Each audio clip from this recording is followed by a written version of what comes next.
y vamos a empezar la clase. Medio interno y los espacios corporales.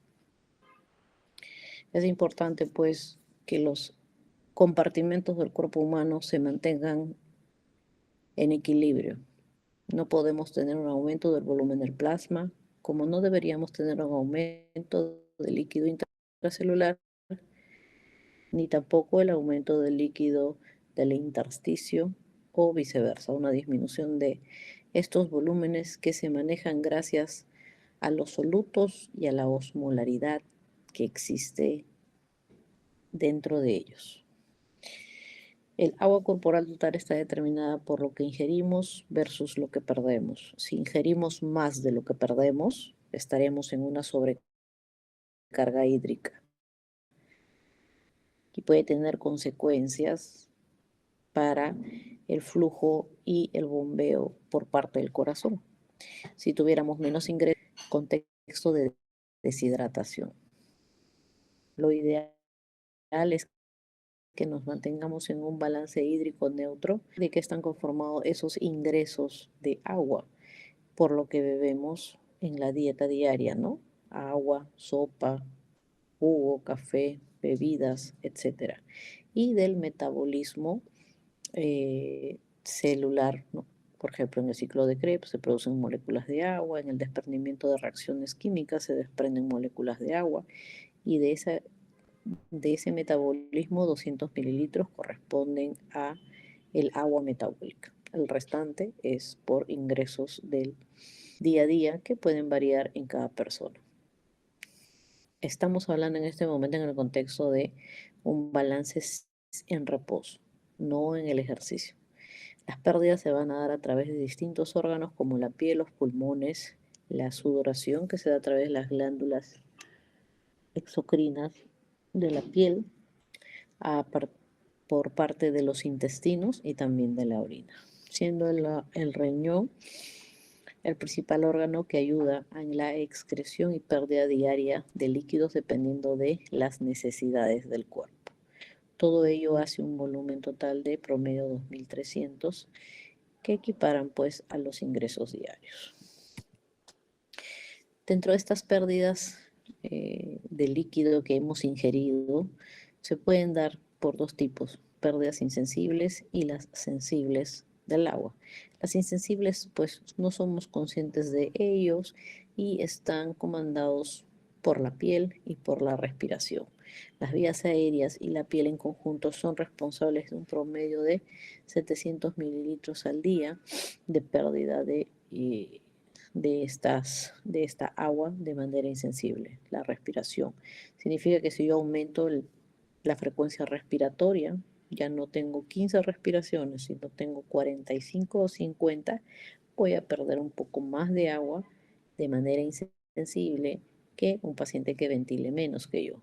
Si yo aumento la pérdida de vapor de agua por la piel, sucederá lo mismo. En la piel es a través pues de la capa córnea de la piel, que no tiene nada que ver con las glándulas sudoríparas que se activan durante el ejercicio o durante las temperaturas altas, ¿no? Para evitar pues el exceso de calor o de la temperatura en el cuerpo.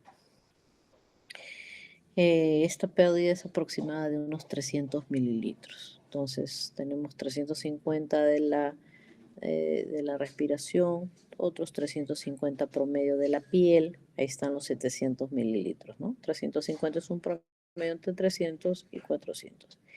Y la capa córnea llena de colesterol es una barrera que impide también la pérdida, ¿no? Mientras más gruesa esa capa córnea, mejor evita la pérdida de evaporación. Pero si perdemos esa capa córnea, como por ejemplo en los grandes quemados, va a haber un acúmulo de factores, como que pierde la capa córnea, pero también hay extravasación del plasma por destrucción de los vasos o microvasos, es decir, la circulación en esos tejidos, ¿no?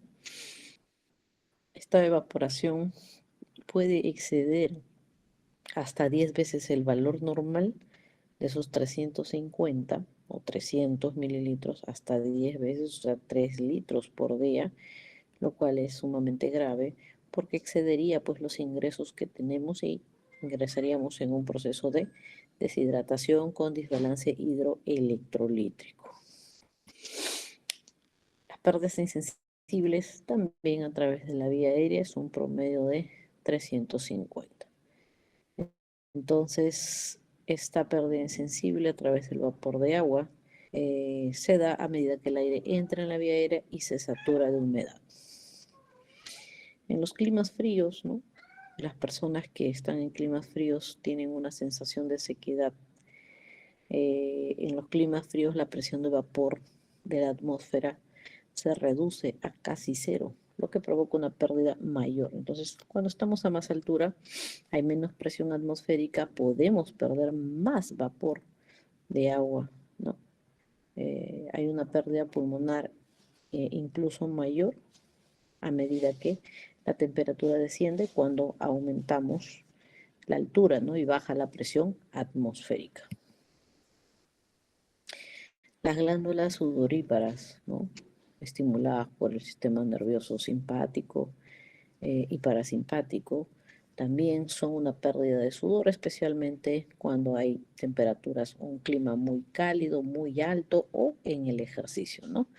Entonces, allí podemos perder incluso entre 1 a 2 litros en el sudor, que equivalen pues a un promedio de 200 mililitros al día, correspondiendo a un 8%, mucho menor que la pérdida de vapor de agua por la piel y los pulmones.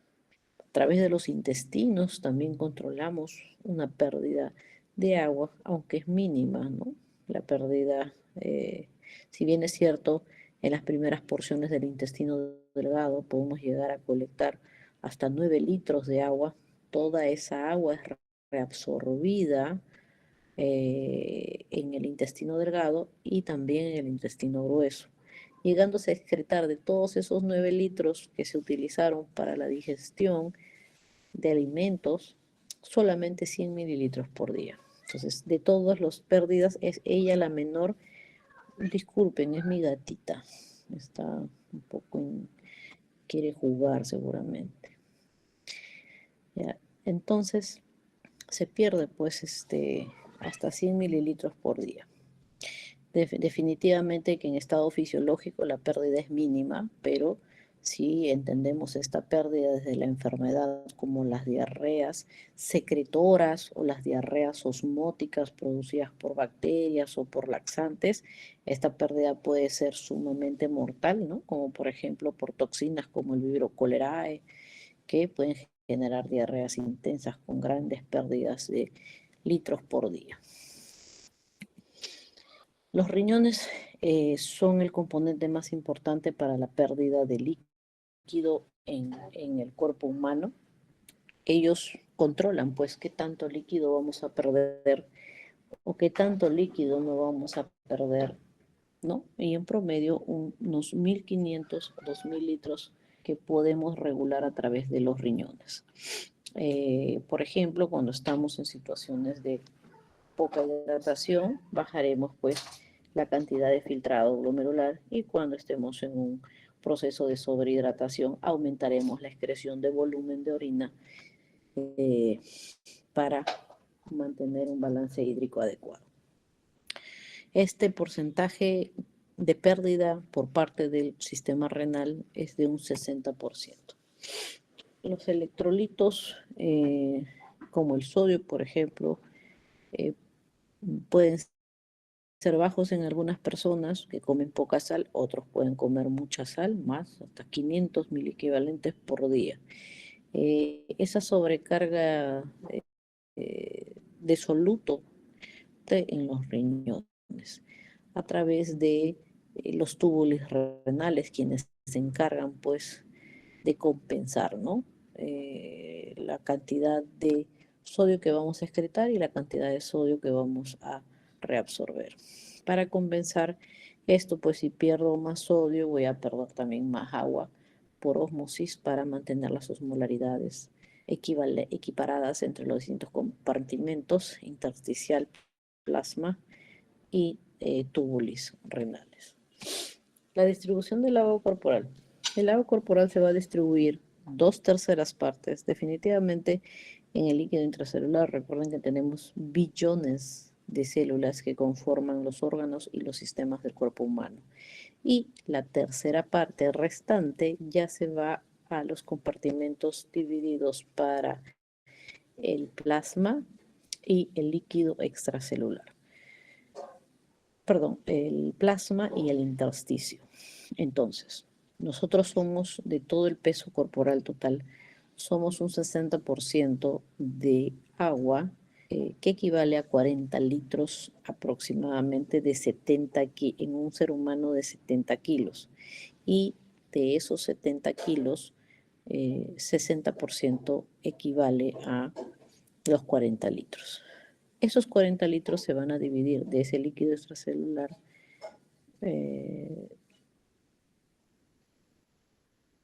de este líquido se van a dividir, perdón, de todo el líquido total se van a dividir en el líquido intracelular y en el extracelular.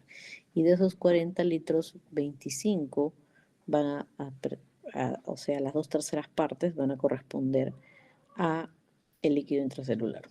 Y el extracelular vamos a tenerlo separado en el intersticio, o sea, el espacio que se forma entre las células y dentro de los vasos sanguíneos, o sea, en el plasma. 12 y 3 respectivamente, que corresponderían al 80% de ese extracelular, y 20% del plasma que corresponderían a ese extracelular. Lo pueden ver también desde el punto de vista del agua corporal total, ¿no? Como algunos libros lo toman como el borón lo toman no desde el peso corporal total, sino desde el agua total, ¿no? Que serían, si tenemos de 40 a 42 litros, equivale no del peso corporal, sino al 60% del agua corporal total, pero viene a ser lo mismo, 25 litros. Y si hablamos de el agua corporal total, que son 40 a 42 litros, el 40% equivale de 15 litros a 17 litros. Depende de cómo lo quieran ver, es simplemente una cuestión matemática. Pero la menciono porque, por ejemplo, otros libros distintos al Guyton o distintos a otros libros lo pueden tomar como el agua corporal total. Hay otro espacio y otro compartimento que es el compartimento transcelular, donde se encuentra un líquido encapsulado dentro de un grupo de células, como por ejemplo los ventrículos, donde se encuentra el líquido cefalorraquídeo, en la cavidad pleural, en el peritoneo y en el sistema digestivo. Este líquido transcelular también incluye al líquido que está dentro de las articulaciones, como por ejemplo el líquido sinovial. El agua corporal total, entonces, vean, está conformado por el intracelular, 25 litros, el extracelular, que son 13 litros, 15 litros, algunas literaturas, y 3 litros para el plasma sanguíneo. Ellas tienen diferencias entre sí. Por ejemplo, el líquido intracelular tiene un concentrado de proteínas de 4 milimoles, que difiere de las proteínas del líquido extracelular, que deben ser 0 o quizás menos de 1. Y a su vez, el líquido intersticial con respecto a las proteínas difiere del líquido del plasma, de los vasos sanguíneos, porque pues tiene más concentración de 1 milimolar en comparación con el intersticio. Esto debido a que las proteínas del plasma no atraviesan los endotelios capilares hacia el intersticio, y si lo hicieran es en mínimas cantidades que luego son reabsorbidas por el sistema linfático. Pero la mayor cantidad de proteínas siempre se encuentra en el líquido intracelular, ¿ya? Otras diferencias, por ejemplo, es la cantidad de sodio, que es ligeramente más elevada en el plasma que en el intersticio, pero igual es el ion predominante para el extracelular, siendo el potasio, por el contrario, el ion predominante para el líquido intracelular, como diferencias entre los tres compartimentos desde el punto de vista de solutos.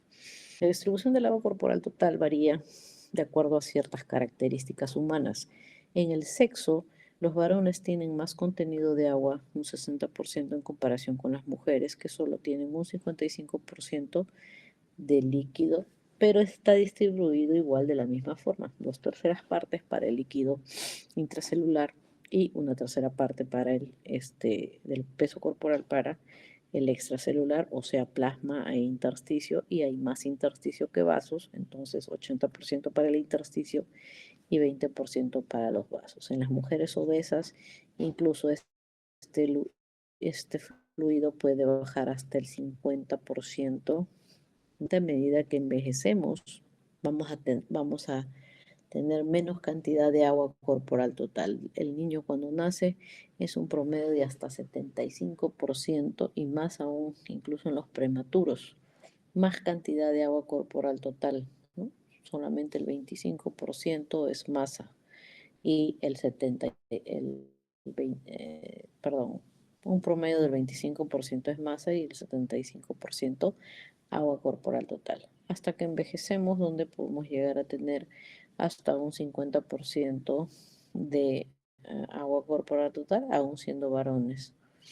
Entonces, eh, este descenso en el envejecimiento se acompaña de un aumento de la masa grasa, ¿ya? Los abuelitos aumentan la masa grasa, disminuyen la masa muscular, también hacen eh, disminución de la masa magra. Composición del líquido intracelular. Vamos a ver de qué están compuestos cada líquido de los mencionados o cada compartimento, tanto el intracelular como el intersticio y el extracelular. El intracelular está compuesto definitivamente de agua dentro del citoplasma, dentro del núcleo, constituyen las 2/3 partes o el 40%, y tenemos cationes y aniones. Los cationes tienen cargas positivas, los aniones tienen cargas negativas, y el principal catión del intracelular es el potasio, rondeando los 140 miliequivalentes. No es el único, tenemos el magnesio, el calcio, que está en muy bajísimas concentraciones en comparación con el extracelular, y el amonio, producto del catabolismo de las proteínas.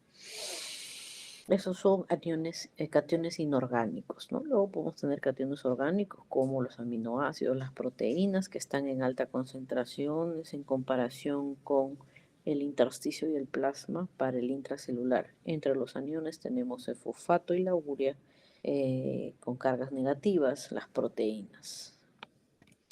Aquí vemos que esta composición tiene sus diferencias entre el líquido intracelular y el líquido extracelular.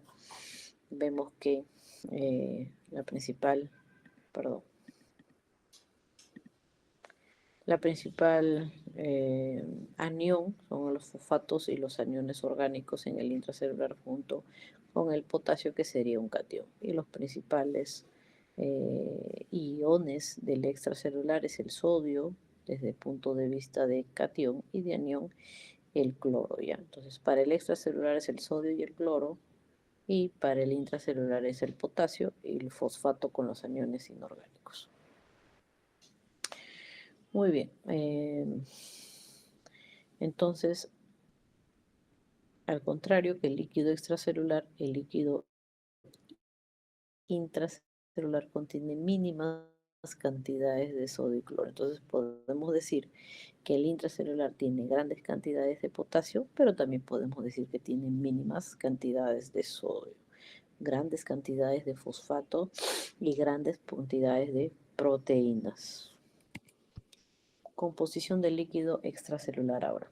El líquido extracelular, que conforma 1/3 del agua corporal, un 20%, dividido entre plasma e intersticio, ¿no? Entonces estos son los vasos que tienen el plasma, y entre los espacios celulares aquí tenemos el intersticio, ¿ya? Intersticio conformado pues por proteoglucanos, ¿no? Por fibras elásticas de colágeno, etc. Veamos primero el componente menor del 20% de este extracelular que es el plasma, la sangre, ¿no? Esta sangre que está circulando dentro de los vasos está conformada por células formes como los glóbulos rojos, las plaquetas y los glóbulos blancos que juntos hacen un aproximado de entre el 45 a 50% eh, de componentes celulares. El plasma, que es agua en el 93% con proteínas en el 7% de su composición, siendo sus composiciones proteicas las albúminas, que son las principales en cantidad, seguidas por las globulinas y los fibrinógenos, ¿no? Entonces, estas son las principales proteínas del plasma, entendiendo que el plasma es el agua más las proteínas de la sangre. Eh, con respecto al líquido intersticial, tenemos diferencias que se van a suscitar con respecto al plasma de los vasos sanguíneos. Entendamos que este líquido intersticial es un ultrafiltrado, ¿no? Es un filtrado propio o una filtración de el plasma sanguíneo. Entonces, esta filtración se va a dar pues a través de esos espacios, de esas hendiduras que van a contener esos órganos, esos tejidos dentro de su endotelio capilar. Desde una primera vista podemos ver que tienen sus principales iones son los cationes sodio y potasio, aunque ya podemos visualizar que hay un poco más de sodio en el plasma que en el intersticio y que las proteínas pues, son un poco más elevadas aquí y que aquí debería haber o muy poco o ninguna proteína y que la osmolaridad para ambos es el mismo. Entonces, ¿qué concluimos? Que la composición del plasma y del líquido intersticial es similar, es muy parecido, pero la diferencia se encuentra en las proteínas. La mayor concentración de proteínas en el plasma, debido a que ellas pues tienen baja permeabilidad por las características de su tamaño, que son muy grandes, para atravesar las hendiduras dentro del endotelio, la carga negativa que le repele también y eh, ese es el por qué estas proteínas se encuentran o difícilmente se van a filtrar hacia el espacio intersticial. También hay que saber que las proteínas del plasma, al tener cargas negativas, pueden atraer iones de sodio junto con ellos. El sodio y el agua pues son solutos que van a atravesar este intersticio como un filtrado en los capilares de los tejidos. Eh, y debido a que estas proteínas son tan grandes o casi son del mismo tamaño que estos orificios, hendiduras del endotelio, que generalmente llegan a medir entre 6 a 7 nanómetros y las proteínas llegan a medir hasta 8 nanómetros, son casi del mismo tamaño, y la repulsión electrostática negativa entre las proteínas del plasma, las hendiduras y el intersticio hace de que difícilmente estas filtren, pero también se pueden unir estas proteínas del plasma al sodio y generar, ¿no?, esa retención también dentro de los vasos sanguíneos. Entonces hay pequeñas diferencias, ¿no? Por eso es que decimos que como son pequeñas, no son iguales, pero son similares, son similares. ¿Y por qué diríamos que hay un poco más de concentración de sodio en el plasma que en el intersticio? Eso se debe pues al efecto Donan. Este efecto Donan explica que las albúminas, los fibrinógenos son proteínas que tienen cargas negativas. Entonces estas cargas negativas tienden a ligar cationes positivos y el catión positivo más abundante del extracelular en el plasma es el sodio. Entonces, pueden mantener al sodio aquí en el intersticio, al potasio también un poco más elevado, perdón, en el lumen vascular que en el intersticio. Por lo tanto, los iones con carga negativa son superiores en el vaso que en el intersticio.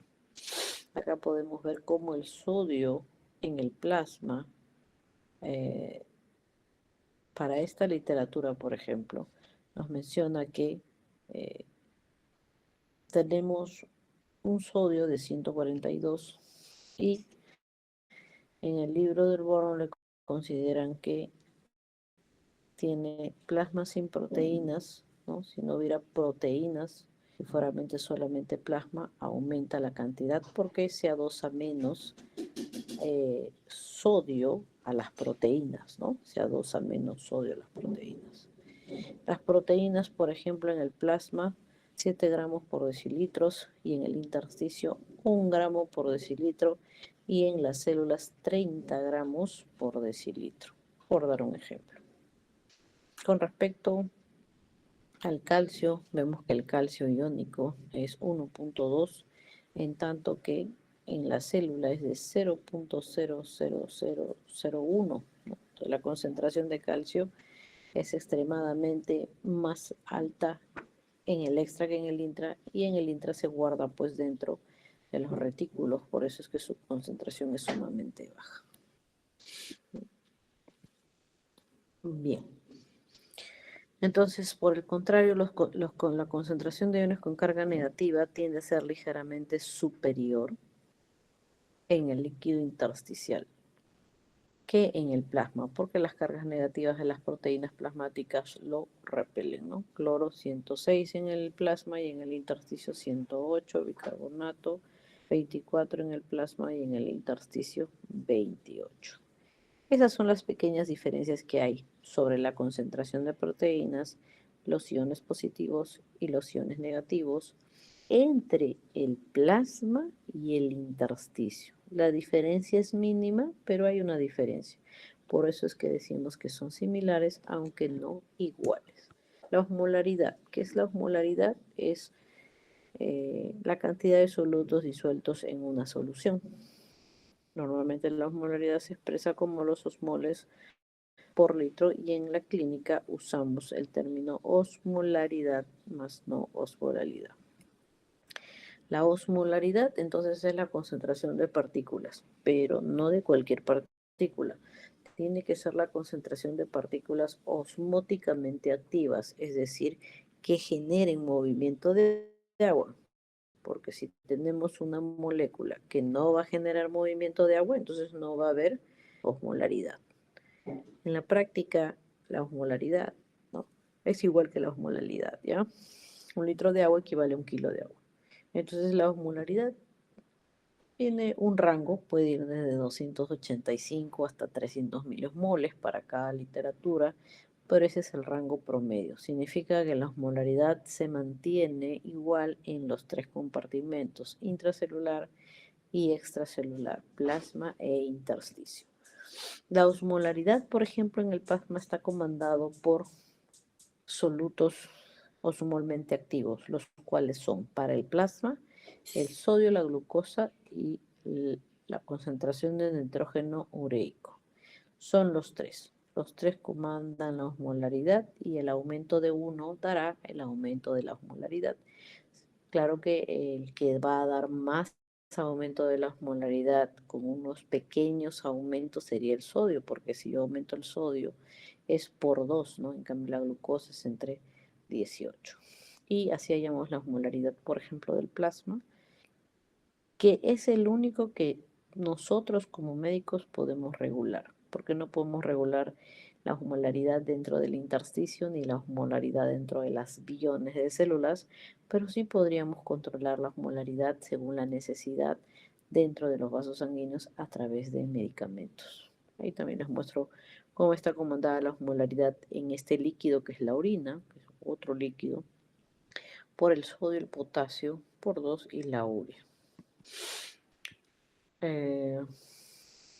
Entonces, tiene que haber un equilibrio entre todos los compartimentos con respecto a su osmolaridad, puesto que si hubiera una alteración de la osmolaridad, por ejemplo, en el intracelular y el vaso, entonces va a haber movimiento de agua, ¿no? Y el movimiento dependerá de dónde se encuentra la menor osmolaridad para tratar de igualar las osmolaridades. Entonces, eso genera la ósmosis. La ósmosis es el movimiento de agua a través de membranas permeables a ella y se va a difundir de un área donde hay menos soluto a un área donde hay mayor soluto, como muestra esta imagen de la izquierda con respecto a la derecha. Acá tenemos un compartimento que está dividido por esta membrana permeable al agua y va a pasar de este que tiene menos a este que tiene más para igualar las osmolaridades. La osmolaridad de los líquidos corporales. El 80% de la osmolaridad se debe a los iones sodio y a los iones cloro, a los iones sodio y a los iones cloro, en tanto que en el líquido intracelular la mitad de la osmolaridad se lo debe al ion potasio, al ion potasio. Estos tres compartimentos van a tener la misma osmolaridad como vemos en la parte inferior, ¿no? Miliosmoles totales, casi 300, 300, 280, corregido ya. La ligera diferencia entre el plasma y el líquido intersticial se debe a los efectos osmóticos de las proteínas plasmáticas, ¿no? Que van a mantener unos 20 milímetros de mercurio más de presión en los capilares que en el intersticio.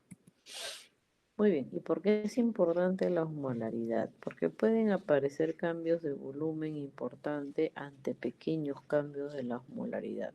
Por cada miliosmol de gradiente en un soluto, de un soluto no difusible, se ejercerán, miren, 19, o sea, la columna de mercurio va a aumentar hasta casi 20 milímetros de presión osmótica. Esta gran fuerza puede mover agua a través de las membranas celulares cuando no hay un equilibrio osmótico. Aquí el mismo Guyton les pone este ejemplo, donde les pone unas, bueno, es la esquematización de lo que él escribe en su texto, ¿no? Entonces, si tenemos una osmolaridad, por ejemplo, si exponemos una célula a un ambiente osmolar externo de 0 miliosmoles, la presión osmótica se elevaría a 5.400 milímetros de mercurio, ¿no? Si es que el intracelular es de 282. Esto generaría pues un aumento de la presión osmótica hacia la célula causando su hinchazón y pues obviamente la ruptura, ¿no?, de esa célula. Los líquidos entonces, dependiendo de su cantidad de solutos, pueden ser isosmóticos, hiperosmóticos o hiposmóticos. Esa tonicidad va a depender de esa cantidad de solutos no difusibles. La osmolaridad igual a la de la célula, o sea, cuando tenemos un compartimento que tiene la misma osmolaridad, se llaman que son soluciones isosmóticas. Y si tuvieran más osmolaridad que una célula o que el plasma, se llamarían hiperosmóticas y viceversa, si tienen menos, hipoosmóticas. Vamos a ver la regulación del intercambio de líquidos y del equilibrio osmótico. Entonces, si nosotros exponemos una célula a un ambiente isosmótico, por dar un ejemplo, yo le inyecto al plasma una concentración de cloruro de sodio 0.9 isosmolar, no va a producirse ningún cambio en el movimiento de agua para este tipo de soluciones o para la glucosa, que es otro osmol efectivo, ¿ya? Entonces, sea que la concentración sea al 0,9% o una glucosa al 5%, no va a haber ningún cambio en esa célula. Si es que ejercemos un efecto de una solución hiperosmótica sobre una célula, por ejemplo, soluciones hipertónicas al 3%, que se preparan con 6 ampollas, o con 3 ampollas, o con 4 ampollas, dependiendo de la cantidad de solución isotónica que utilicemos, Estas soluciones hipertónicas van a terminar generando que la célula pierda agua para mantener el equilibrio osmolar, porque lo hemos sometido a una osmolaridad de 360. Y eso hará que la célula se contraiga, y esto es bien utilizado pues en los edemas cerebrales, por ejemplo, ¿no? El paciente inicia un tratamiento con solución hipertónica al 3% endovenosa por catéter venoso central para bajar el edema cerebral y deshinchar todas las células del sistema nervioso, efecto de una solución hipotónica. Si yo ejerciera la inyección de una solución isotónica en el plasma, por ejemplo, o por alguna condición dentro de mi cuerpo humano, empiezo a generar hiponatremia, ¿no? Siendo el sodio un osmol efectivo, yo tengo una enfermedad, ya no necesariamente que me inyecten o que mi plasma tenga, por ejemplo, hiponatremia. Eso va a generar que las células se hinchen porque la osmolaridad ha bajado y va a tender a entrar para igualar las osmolaridades. Entonces, los efectos, por ejemplo, de una adición de una solución isotónica, el único efecto de una solución isotónica que no va a mover agua entre compartimentos sería, como vemos acá las flechitas negras, hacia el aumento de volumen solo de líquido extracelular, ¿ya? Si le adicionáramos una solución de tipo hipertónica, entonces también vamos a aumentar el volumen porque estamos aumentando agua, ¿no? Con sal en ese paciente. Pero vamos a tener que la solución hipertónica también va a dar aumento de la osmolaridad, porque estamos, por ejemplo, inyectando sodio, eso aumenta la osmolaridad, pero también va a haber movimiento de agua, ¿no? Cuando hay una solución hipertónica, el agua va a salir de las células para tratar de equiparar esas osmolaridades. Vamos a tener un aumento del líquido extracelular con reducción del líquido intracelular y un aumento de las osmolaridades en los dos compartimentos, porque por ejemplo si mi osmolaridad era de 300 y ahora mi plasma es de 360, se van a equiparar, ¿no? Hasta mantener, por ejemplo, una osmolaridad de 330 para ambos, con reducción del agua en las células. Si yo inyectara una solución hipotónica, el agua va a ingresar dentro de la célula, por lo tanto va a aumentar el líquido intracelular que se ve en rojo. Y al entrar dentro de las células, pues va a bajar ese volumen.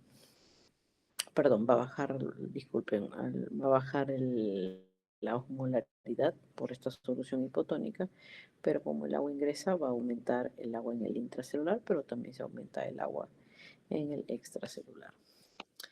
Muy bien, entonces, así como inyectando soluciones hipertónicas o hipotónicas va a haber cambios de los compartimentos, el tener enfermedades que alteren el osmol efectivo, como es el sodio, va a producir movimientos de agua entre los compartimentos. El sodio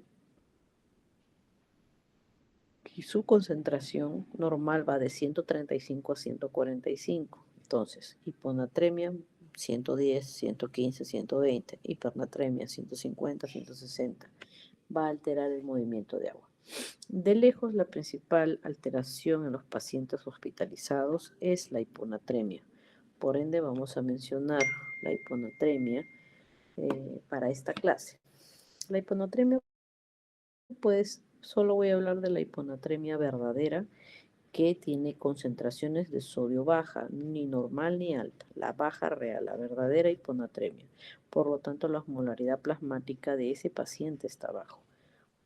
Ejemplos: pacientes que tengan diarreas y pierden sodio, pacientes quemados, pacientes que usen diuréticos perdedores de sodio, pacientes que tengan enfermedades renales como la acidosis tubular con gran pérdida de sodio, falta de de aldosterona, paciente con un problema de la producción de este mineralocorticoide que reabsorbe agua y secreta potasio. También podemos tener, en este caso, son pacientes que van a estar deshidratados, porque van a tener pérdidas de volumen por la piel, por las heces o por la orina.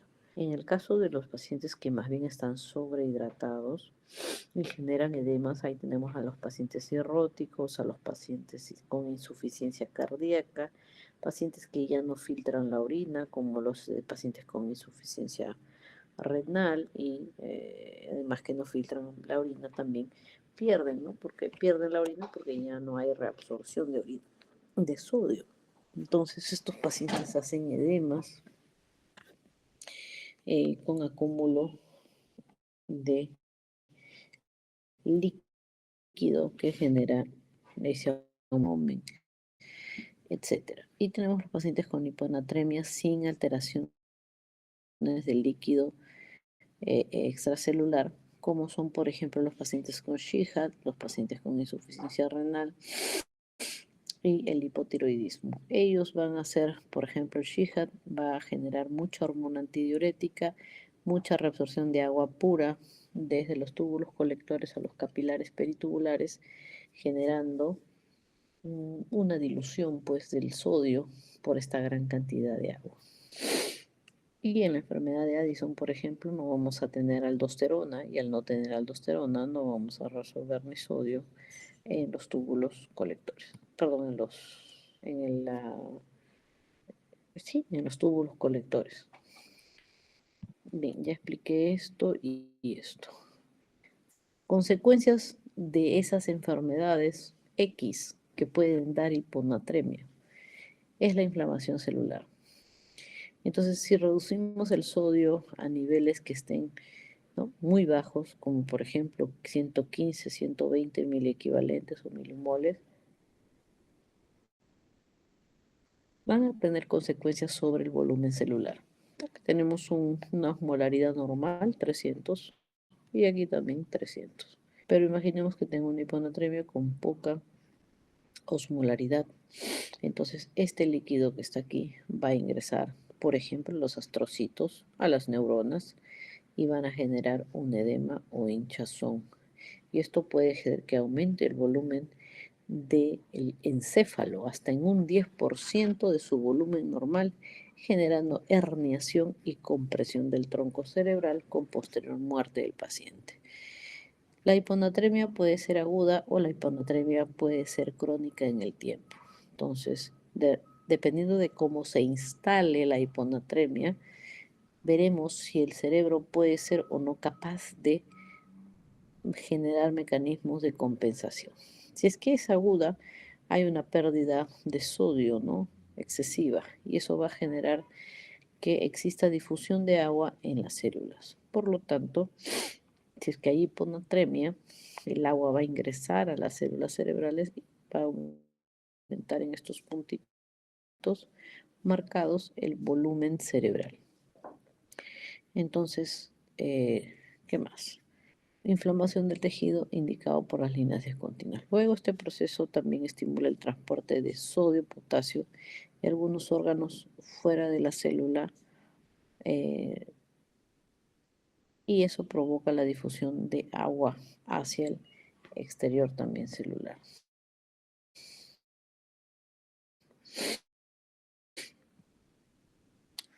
Cuando es crónica, la hiponatremia crónica, la inflamación es de células, mientras que acá se regula bajo este proceso de sodio-potasio fuera de las células, este se va a compensar con el transporte de soluto también desde las células, de la siguiente forma. Entonces, cuando la hiponatremia evoluciona lentamente durante varios días, este encéfalo responde mediante transportes de sodio y cloro y solutos como el glutamato desde las células de líquido extracelular, y esta respuesta atenúa el flujo osmótico de agua hacia las células y la inflamación de los tejidos.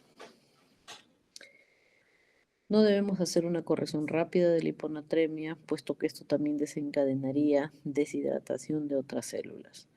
Cuando se añaden soluciones hipertónicas de manera rápida, es decir, de manera aguda, en 1 hora, en media hora, en 30 minutos, eh, podemos superar la capacidad del encéfalo de reabsorber estos solutos y conducir a una lesión osmótica de las neuronas. Y las células que producen pues la mielina, por ejemplo, en el sistema nervioso central, son los oligodendrocitos. Si estos oligodendrocitos se deshidratan y mueren, no vamos a tener una buena producción de mielina en las fibras de los axones de los nervios del sistema nervioso, y eso se llama desmielinización.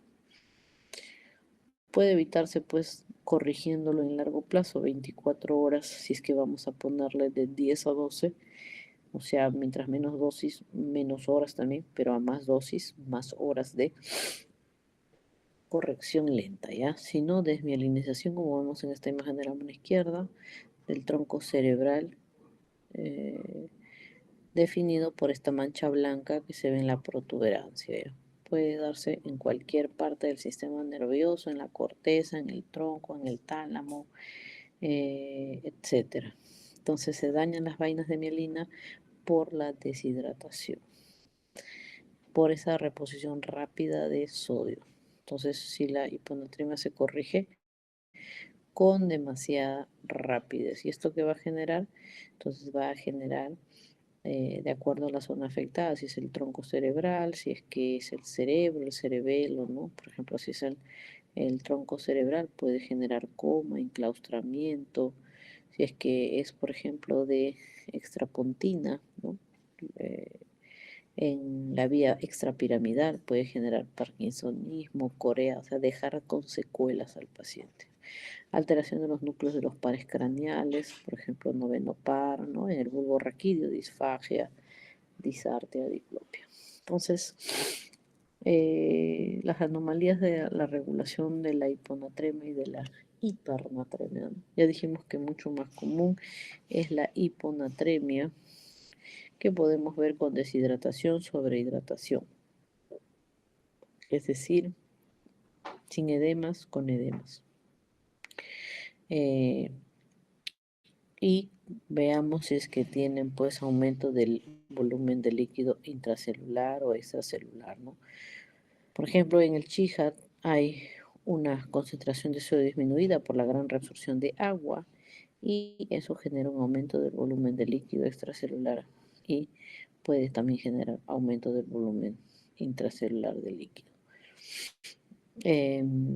Por ejemplo,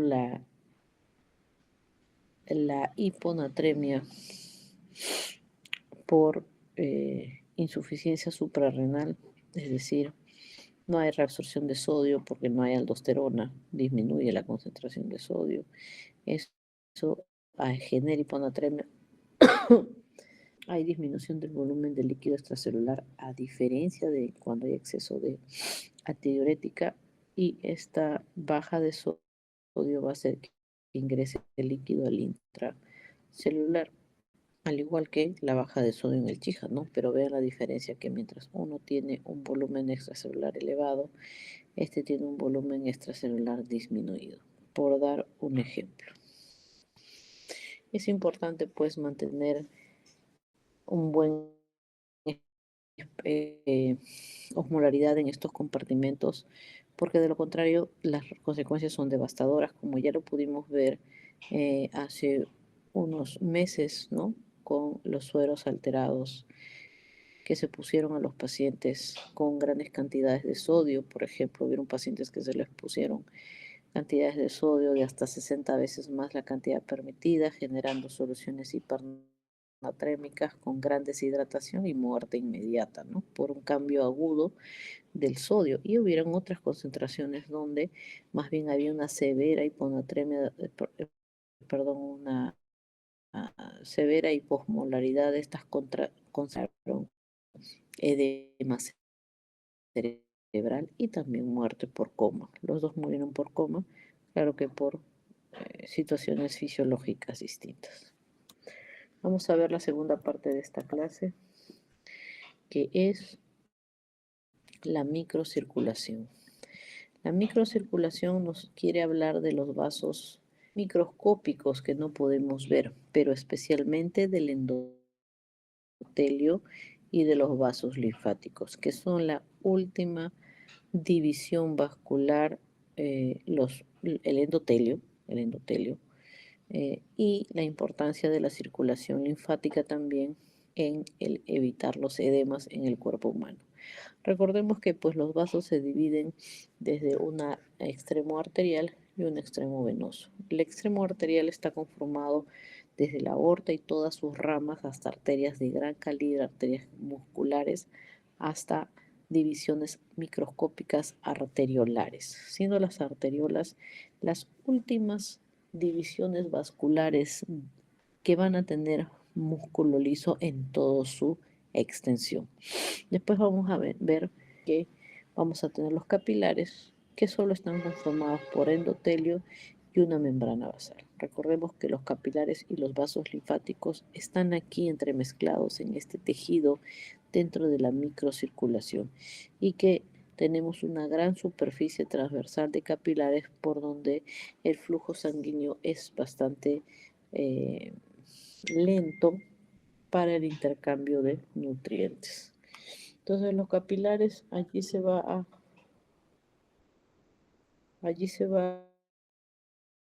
a producir pues el ingreso de nutrientes y la eh, vean ustedes aquí que esto está marcado aquí para que vean que los capilares no tienen ni fibras elásticas, ni músculo liso, ni fibras de colágeno. Simplemente son células endoteliales, los capilares, que van a tener, ¿no?, la función del intercambio. Al igual que la vénula, ¿no? La vénula tampoco no tiene ni fibras elásticas ni musculares. Entre ellas se va a producir este intercambio gaseoso desde el extremo arterial hasta el extremo venoso. Dentro de la microcirculación también cabe mencionar que existen metarteriolas, que son porciones de vasos que no están rodeadas de un músculo liso continuo, sino de un músculo liso discontinuo, a diferencia de las arteriolas, como podemos ver aquí. Es por eso que las arteriolas son el lugar de mayor resistencia que controla el flujo dentro de ese órgano. Las metarteriolas se van a continuar hasta la llegada de un esfínter precapilar, o sea, está antes de los capilares, y finalmente ellos trabajan como interruptores para abrirse o cerrarse según la necesidad de ese tejido para el llegado de sangre y el intercambio. ¿De qué está hecho un capilar? Está hecho de una membrana basal y de una monocapa de células llamadas endotelios, por donde dentro de él recorren electrolitos, plasma, proteínas, y los elementos formes como los glóbulos rojos, los glóbulos blancos y las plaquetas. Dentro de la estructura de la pared capilar vamos a tener que, además de la membrana y las células endoteliales, entre ellas podemos tener estas hendiduras. Estas hendiduras, también llamado poros. Estas hendiduras o poros permiten pues ese filtrado del endotelio hacia el intersticio. El diámetro interno de un capilar rondea de los 4 a los 9 micrómetros. El grosor, un promedio de 0,5 micrómetros. Y las hendiduras, o en algunos libros los van a leer como poros, son de 6 a 7 nanómetros de tamaño. Estas hendiduras o espacios intercelulares, estos poros que vemos aquí, dejan un espacio para que las sustancias hidrosolubles puedan atravesar o pasar a través de ellas. Miden un promedio de 6 a 7 nanómetros, o si lo queremos decir en otras medidas, de 60 a 70 Armstrong. Un poquito más chiquitas que el tamaño de la albúmina, que dijimos que medía 8 nanómetros de longitud. No, estas hendiduras no representan más de una milésima de la superficie de toda la pared capilar, pero a pesar de ello la velocidad de movimiento del agua y otras sustancias hidrosolubles es muy rápida, ¿ya? Estas hendiduras están unidas pues célula con célula a través de proteínas, y dependiendo del tipo de proteínas pues tendremos hendiduras, uniones muy estrechas donde hay mucha dificultad de pasaje de sustancias por esta vía, o A veces podemos tener uniones simplemente adherentes que permiten un mayor espacio para el pasaje de sustancias. Y los gap junction que se usan entre comunicación intercélula e intercélula, por ejemplo, en el corazón, ¿no? Esos son los tipos de proteínas que podemos encontrar en los espacios intercelulares.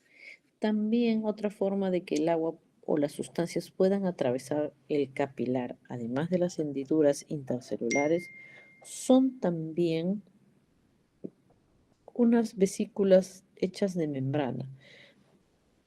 Cuando tenemos que hacer endocitosis de algunas sustancias muy grandes, como por ejemplo una proteína, ¿no? Y va a atravesar a la membrana, lo hace a través de estas caviolas. Estas caviolas, también llamadas, van a formar vesículas de plasma-lema, que van a estar formadas por estas proteínas de la membrana que se llaman caveolinas, y va a estar formada estas vesículas también por fosfolípidos, esfingolípidos y colesterol, ¿ya?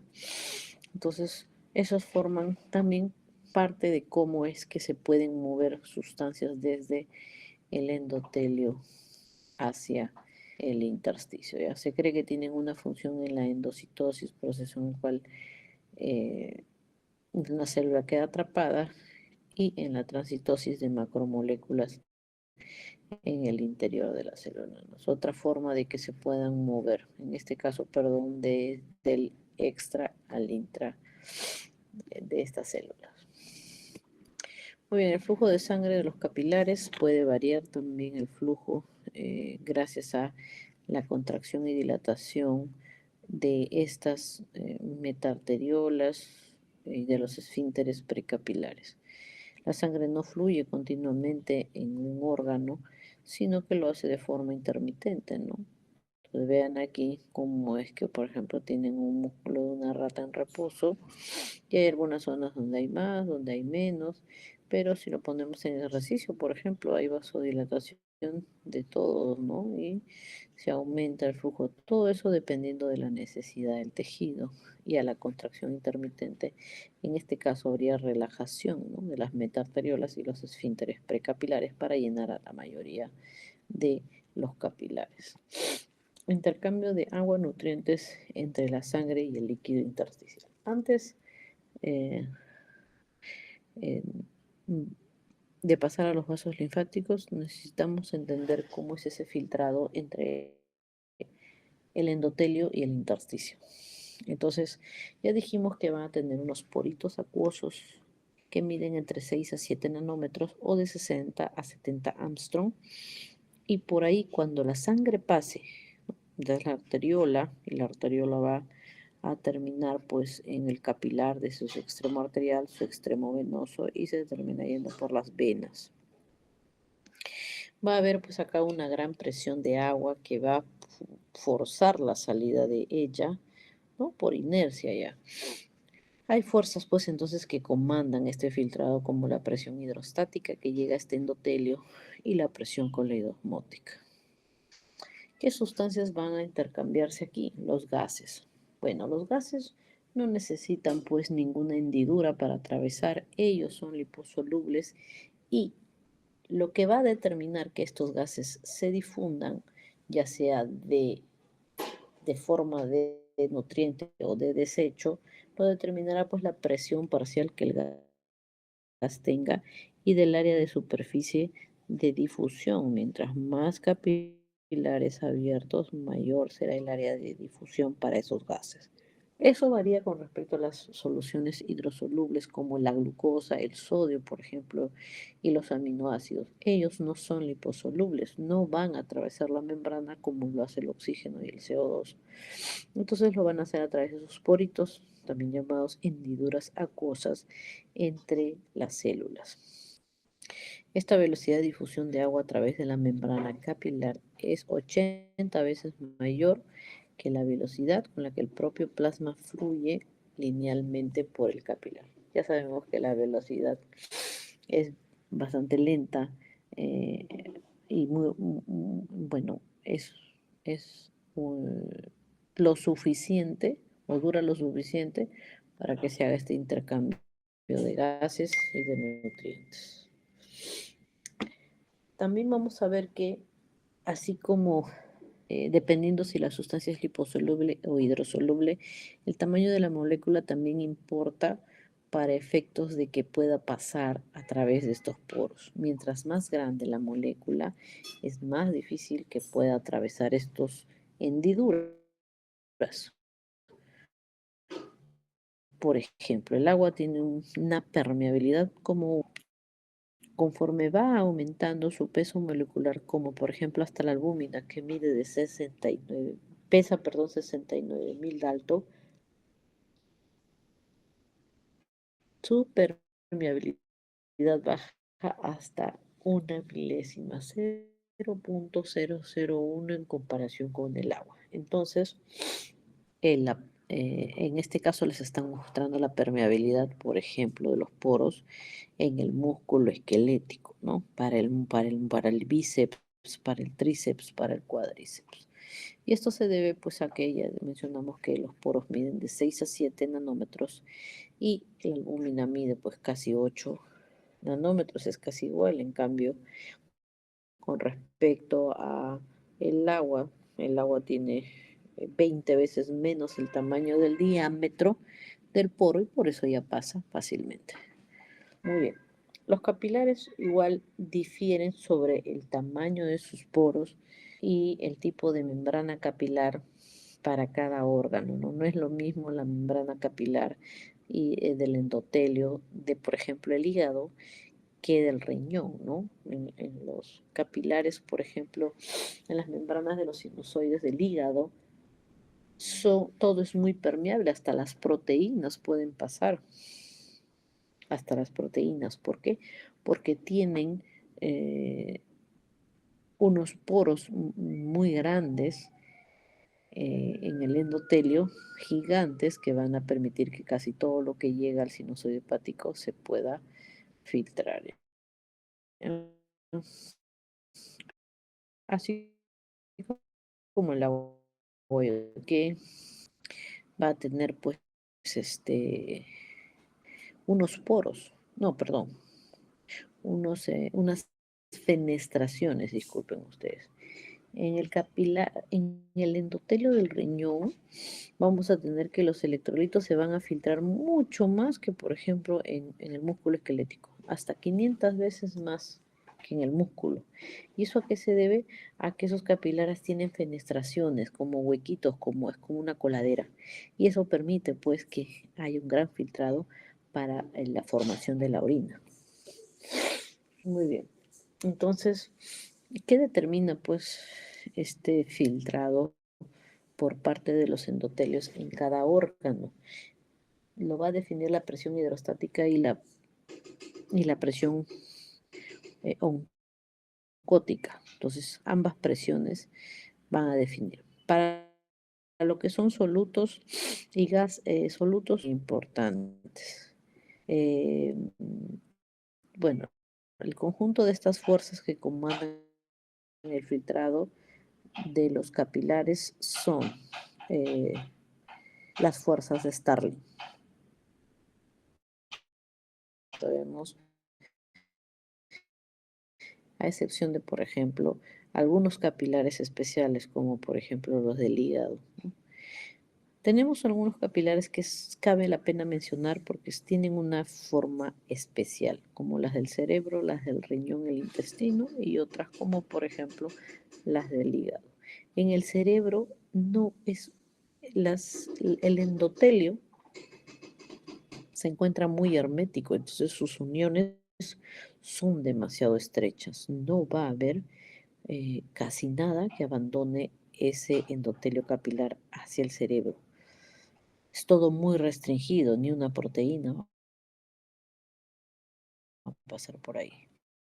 En el riñón y los intestinos fenestrados, mientras que en el cerebro tienen uniones estrechas y no están fenestrados, los capilares del riñón están bastante fenestrados, así como en los intestinos para aumentar la capacidad de absorción o filtrado de los solutos.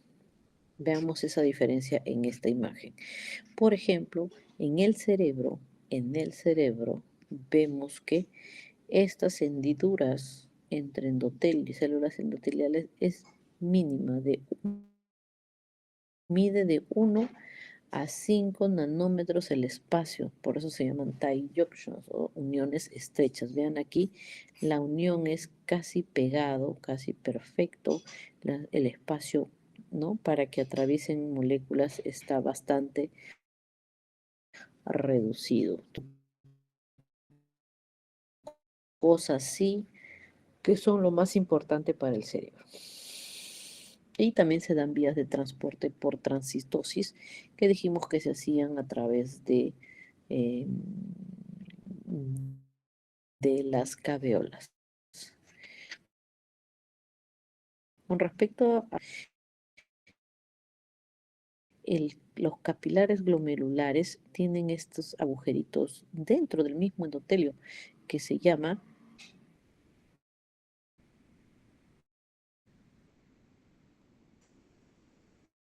fenestraciones. Estas, el tamaño del poro o las hendiduras acá miden un poco más, ¿no? De 50 a 60 nanómetros, a diferencia de la hendidura de los capilares del cerebro, pero además a eso se le suma las fenestraciones. Entonces, eso ayuda a que por estos poros y por estas fenestraciones tengamos pues el filtrado de cantidades enormes de moléculas de iones, glucosa, ¿no? Pero no las proteínas plasmáticas porque no están hechas para que puedan atravesarlo. Que no, que es diferente de los capilares del necesitamos mover células, por ejemplo, un glóbulo rojo, un glóbulo blanco, un macrófago, o necesito mover proteínas en el hígado, ¿no? Entonces, sus poros son más grandes, ya no miden en nanómetros, sus hendiduras ya miden, o esas sinusoidal gaps, o las uniones intracelulares miden ya hasta 5 o 0.1 microsal. Entonces miren este gran espacio de este hendidura que es muy grande, pero también a su vez la membrana también tiene zonas discontinuas. Entonces eso permite el movimiento de casi todas las sustancias disueltas en el plasma, también incluidas las proteínas. El intersticio y el líquido intersticial. Otro compartimento importante es el intersticio.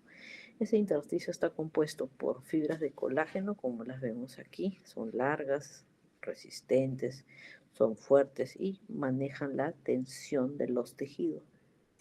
Y tenemos los filamentos de proteoglucanos, que son como unas finas hebras retorcidas que están compuestas en el 98% por ácido hialurónico y en un 2% por proteínas. Entonces, son filamentos de tipo reticular, estos moraditos y estos de aquí que son las fibras de colágeno.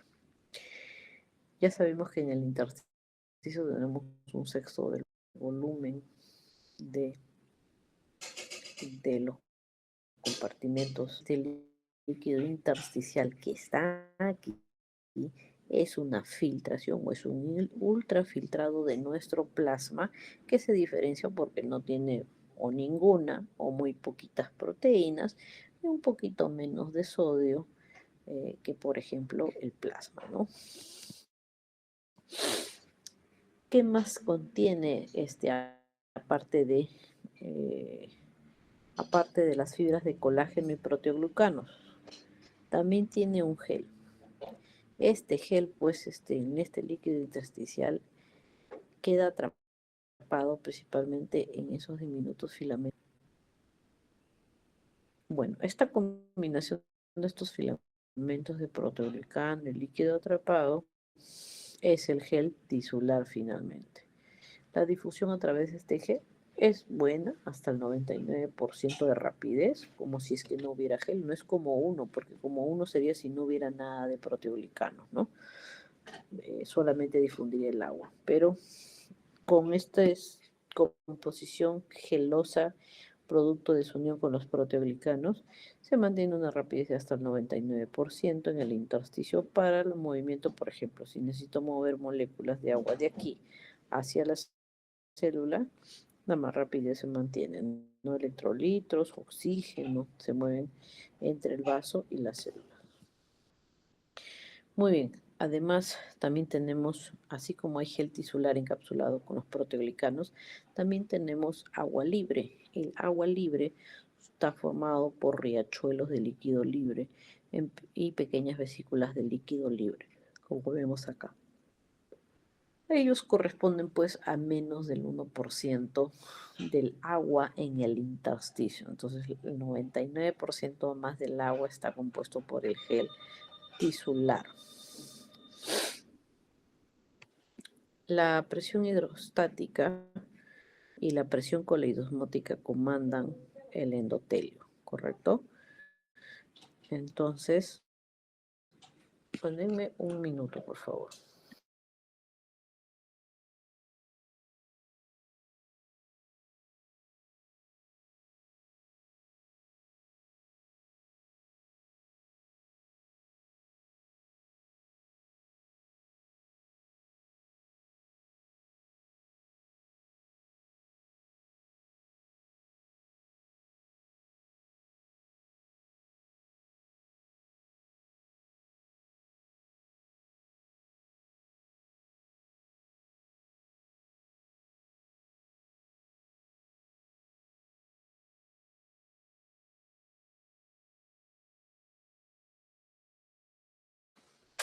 Ya, perdón. No. Entonces, dentro de estos capilares vamos a tener de ese endotelio. Ahí vamos a tener la presión hidrostática capilar, la presión hidrostática del líquido intersticial, la presión coleidosmótica del capilar, ¿no? Plasmática, y la presión coleidosmótica del líquido intersticial. Vamos a ver que la presión neta vamos a tener que la velocidad de filtración está comandada por el coeficiente de filtración más la presión neta de filtración. Significa que si yo aumento esta presión, voy a tener más velocidad de filtración. Si yo disminuyo, por ejemplo, esta coeficiente de filtración, disminuyo la velocidad de filtración. Vamos a desmenuzar cada una de esas fuerzas, ¿ya? Pero antes de eso, vamos a ver algunas características de la presión hidrostática del líquido intersticial. Hemos dicho que la presión hidrostática acá, fuera de los vasos, se llama presión del líquido intersticial. Esta presión del líquido intersticial generalmente es negativa o es muy baja, pero en algunos tejidos puede llegar a ser positiva. Por ejemplo, a nivel del cerebro, rodeados por una carcasa rígida, como por ejemplo el cerebro, el riñón o las vainas fibrosas de los músculos. Ellos van a tener un líquido intersticial con una presión hidrostática positiva, ¿no? La presión del líquido en ellos, tejidos, suele ser positiva. Claro que es menor que la presión ejercida por fuera de sus carcasas, o sea, de la presión atmosférica, ¿no? La presión del líquido cefalorraquídeo, por ejemplo, en decúbito lateral, es decir, echados de costado, alcanza los más 10 milímetros de mercurio y el líquido intersticial, más no el cefalorraquídeo, sino el que está entre neuronas y entre los astrocitos y etcétera, entre la glía es de más 4 a más 6 milímetros de mercurio. Y en los riñones alcanza una presión de más 13 milímetros de mercurio. Entonces son presiones positivas. Después vemos que las presiones de las cavidades más bien van a tener presiones muy negativas, como por ejemplo, ¿quiénes son cavidades? El espacio dentro de las pleuras del líquido sinovial y el espacio epidural. Mantienen presiones de menos 9 milímetros. La presión ejercida por la piel en la presión atmosférica, que se considera una presión de cero, la presión atmosférica siempre se considera como una presión cero.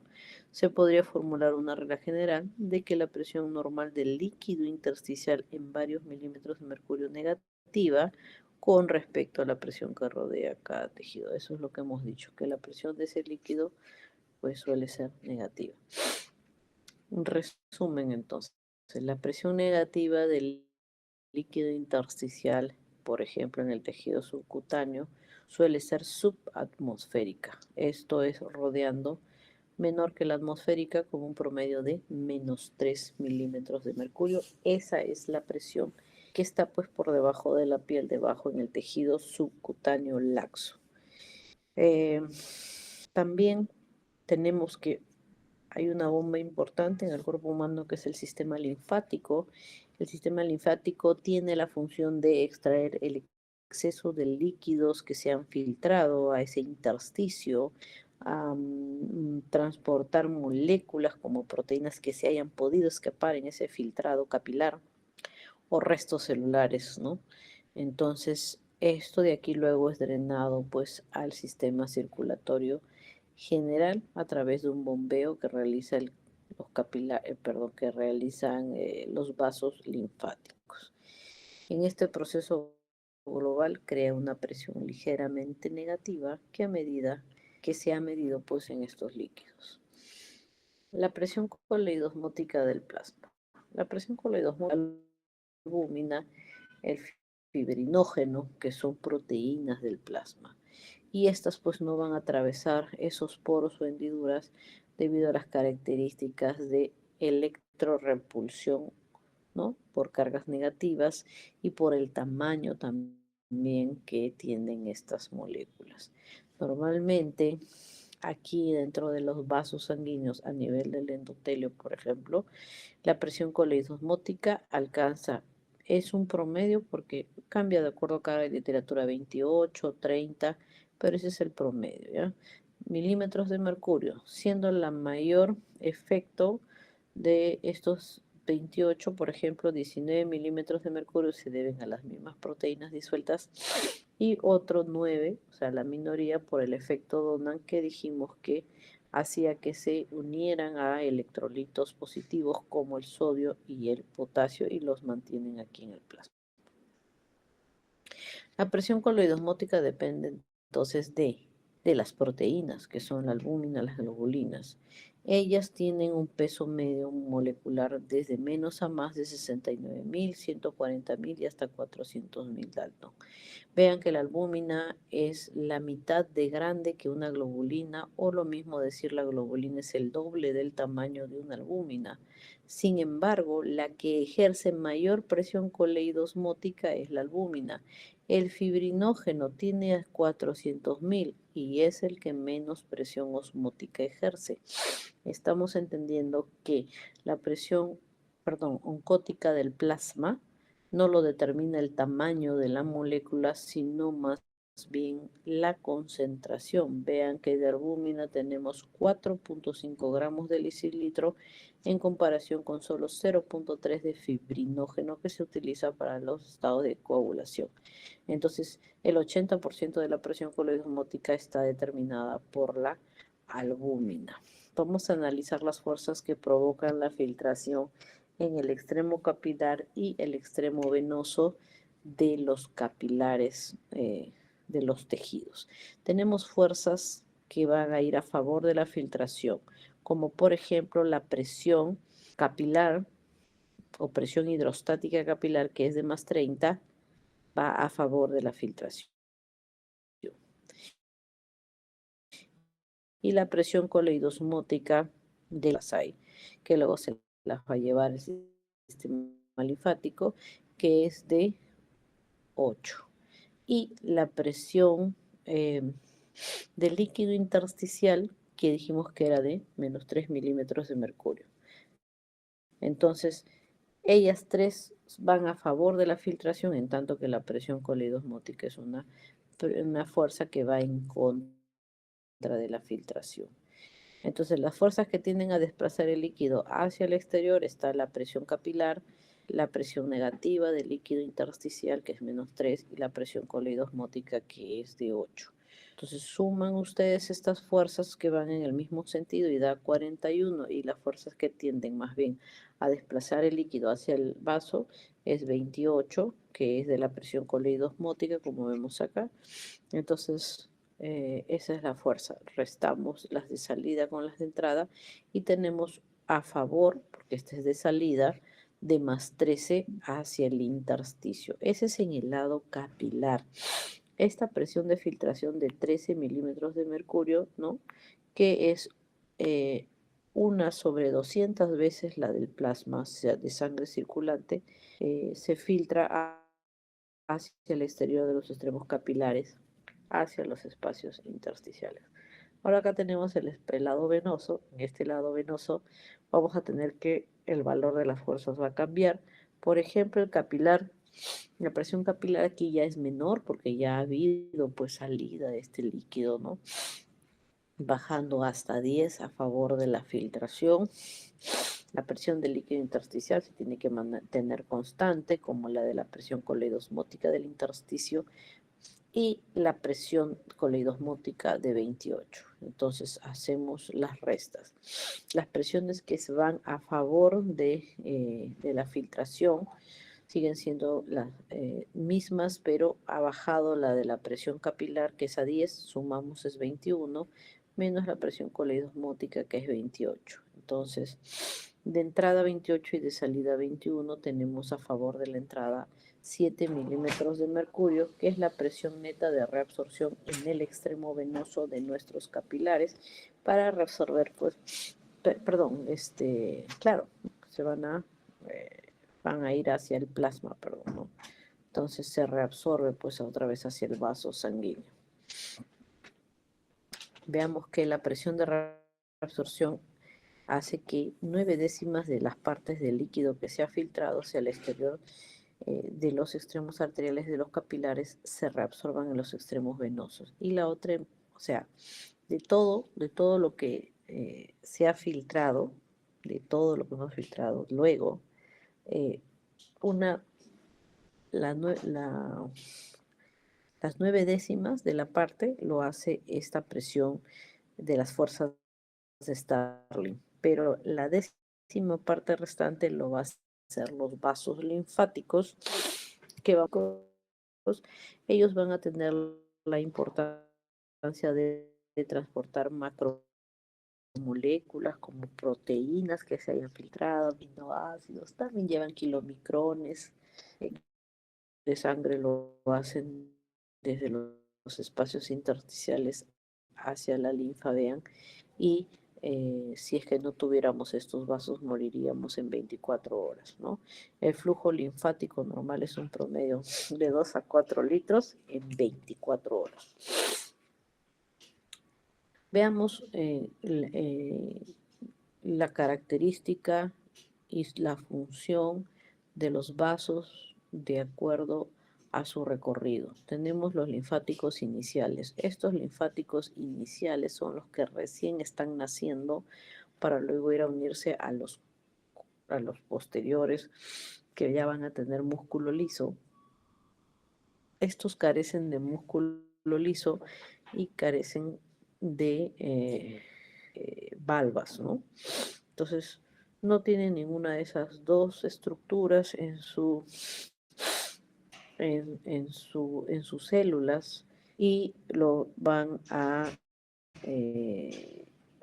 ser empujados estas porciones de linfa gracias a las contracciones de los músculos. Como no tienen músculo liso comandado pues por el sistema autónomo, o no tienen valvas que contengan cuando se empuja esta sangre, entonces lo va a hacer a través de formas indirectas, como la contracción del músculo o las contracciones de las arteriolas y venas alrededor. Y así es como ellas empiezan el drenaje de este líquido intersticial. Luego tenemos los linfáticos colectores, que más bien tienen músculo liso. Estos linfáticos colectores ya contienen entonces esa característica, válvulas de contención para que no se regrese el líquido linfático y además un sistema de propulsión que es el músculo liso. Este flujo de los vasos linfáticos va a favorecer, se va a favorecer también por el músculo, por ejemplo, por la contracción del músculo estriado. Y si hablamos del tórax, por la succión de la presión negativa que hacemos durante la inspiración, que va a ayudar a que se drene hacia a estos vasos linfáticos. Entonces acá tenemos las de inicio, vean, y luego tenemos las que continúan con un músculo liso. Los vasos linfáticos entonces los vamos a encontrar en todos los órganos, excepto en las porciones superficiales de la piel, el sistema nervioso central y el endomisio de los músculos y el hueso. Ahí no hay, aunque tienen algunos canales que se llaman perilinfáticos alrededor para tratar de hacer fluido el líquido intersticial en esos órganos. ¿Cómo está distribuido este sistema? Tenemos que la parte del cráneo derecho, la mitad del cráneo derecho, del tórax derecho, la mitad del abdomen derecho y el brazo derecho van a ir a drenar al conducto linfático derecho, en tanto que todo el hemicuerpo izquierdo, o sea, cráneo, cuello, tórax, brazo, abdomen, pierna izquierda y la mitad del abdomen derecho con la pierna derecha, todos van a ir a drenar a un gran conducto que se llama el conducto torácico eh, a secas. Ese es el nombre, ¿no? Acá se llama eh, el conducto torácico, perdón, el conducto linfático derecho. Conducto linfático derecho. Y este no se llama conducto linfático izquierdo, sino se llama conducto torácico a secas. Ya sabemos que entonces nos hablan de este drenaje entre la vena yugular interna y la vena subclavia del lado izquierdo. Es un vaso linfático muy grande, como miren este grosor, comparen esto con esto. Entonces, esta bombea con una presión de 50 a 100 milímetros de mercurio, casi como los vasos arteriales. Entonces, la velocidad de flujo puede verse alterada en los vasos linfáticos. La velocidad de flujo debe mantenerse en torno a los 120 mililitros por hora o 2 a 3 litros por día. Hay efecto de la presión del líquido intersticial. Entonces, ¿cómo se podría haber alterado esa velocidad de flujo? Debido a la presión del líquido intersticial. Entonces, si el líquido intersticial aumenta más de 20 veces por el factor que fuera, va a aumentar el flujo linfático, normalidad. A mayor presión intersticial, mayor flujo linfático. Cuando la presión, hemos dicho acá, cuando el flujo normal es muy escaso, la presión del líquido intersticial es más negativa, -6. Hemos dicho que normalmente es -3, puede ser hasta 20 veces eh, cuando aumente más de 20 veces, va a aumentar entonces este flujo sanguíneo, ¿no? Acá vemos cómo es que desde -2 aumenta a 0, aumenta a 2 y así va aumentando el flujo linfático como 10 veces, como 20 veces, aunque llega a una meseta como vemos acá.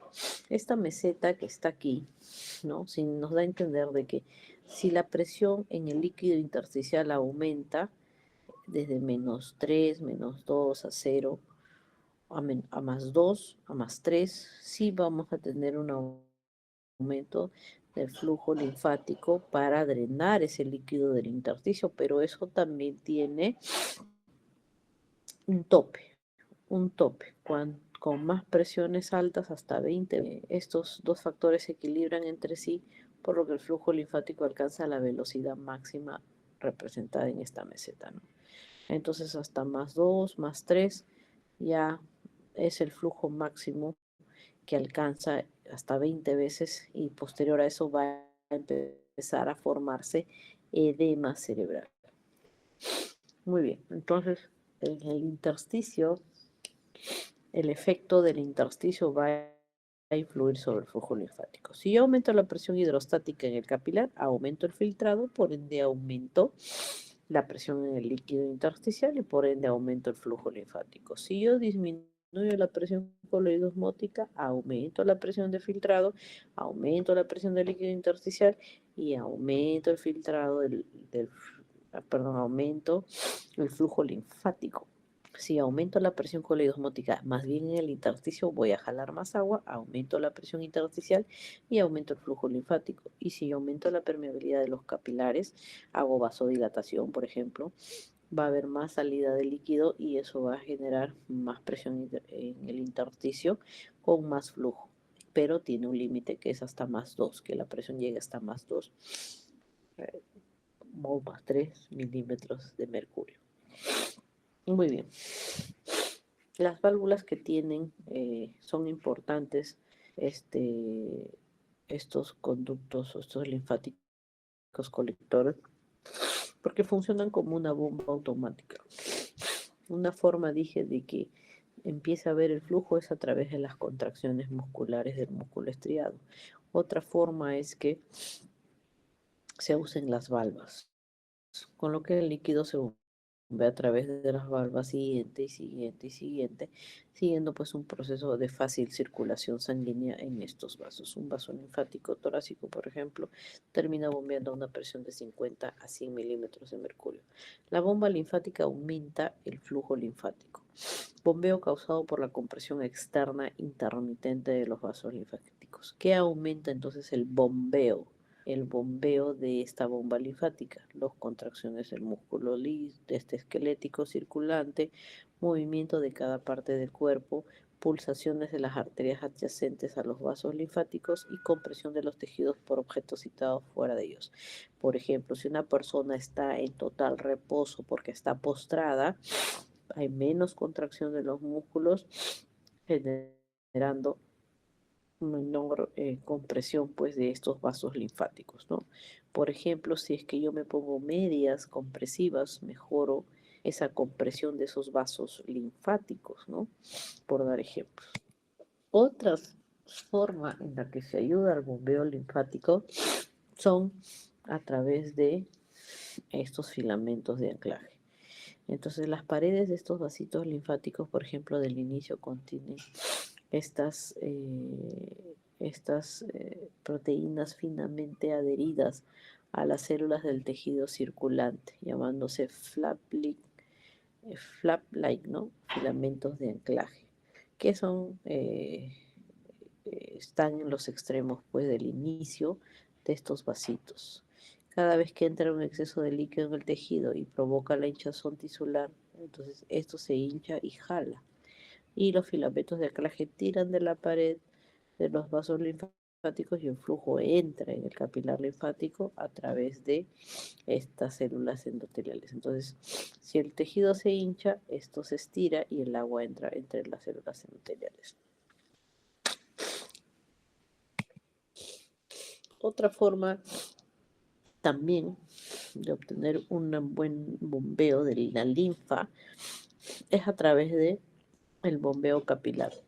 Estas células que forman la pared de estos vasos endoteliales está hecho de filamentos contráctiles de actina y miosina. Entonces, esa contracción rítmica de estos musculitos dentro de estas células, de estos vasos linfáticos, puede ayudar a bombear este flujo linfático hacia los colectores. El edema.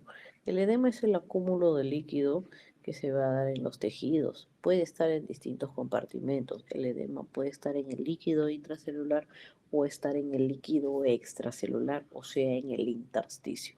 Cuando el líquido se acumula dentro de las células, puede deberse, por ejemplo, a que haya hiponatremia, o sea, poca concentración de sodio en el plasma sanguíneo, ¿no? Tremia, hemia, sangre, hipobajo natremia de sodio, ¿no? Entonces ahí baja, por ejemplo, sodio de 115, sodio de 120.